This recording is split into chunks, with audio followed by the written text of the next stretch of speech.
છોકરીઓ માટે ખાસ કે તમે નાની નાની વસ્તુમાં 10 વાર ચેક કરો છો, 10 દુકાન ફરો છો, 10 લોકોને પૂછો છો. તમારે એક નાની ઉમતો ડ્રેસ કે કોઈ કુર્તી લેવી હોય ને તો 10 લોકોને પૂછો છો આ સારી લાગશે કે નહીં. કોઈ વસ્તુ લઈને આવ્યો હોય ને તો 10 બેનપણીઓને, મમ્મીને, પપ્પાને, આજુબાજુવાળાને બતાવીને પૂછો છો આ સારું લાગશે કે નહીં.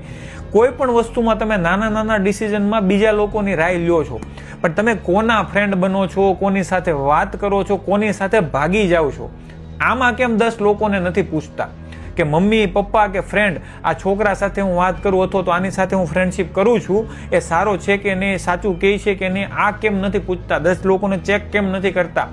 છોકરો કહે છે એ સાચું છે કે નહીં, ખાલી ગાડી જોઈને મોટી મોટી વાત સાંભળીને કેમ વાયા વૈયા જાવ છો? આ છોકરીઓ માટે ખાસ પૂછું છું. આજે પ્રોબ્લેમ આ છે કે બધી વસ્તુમાં જે નથી પૂછવાનું ત્યાં તમે પૂછો છો મને સારું લાગશે કે નહીં, અને જ્યાં પૂછવાનું છે મારા માટે આ સારું છે કે નહીં એ નહીં. થોડાક માટે ટેમ્પરરી જે એટ્રેક્શન છે એની માટે તમે આખી લાઈફ બરબાદ કરી દો છો. પછી અફસોસ રોવું પડે છે અને અફસોસ સિવાય કાંઈ નથી વધતું.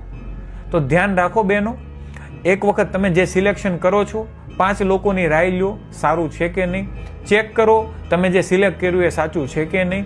આનાથી વધારે કાંઈ નહીં કહી શકું, સમાજને હું નહીં સુધારી શકું, બટ એકવાર વિચારજો જરૂર.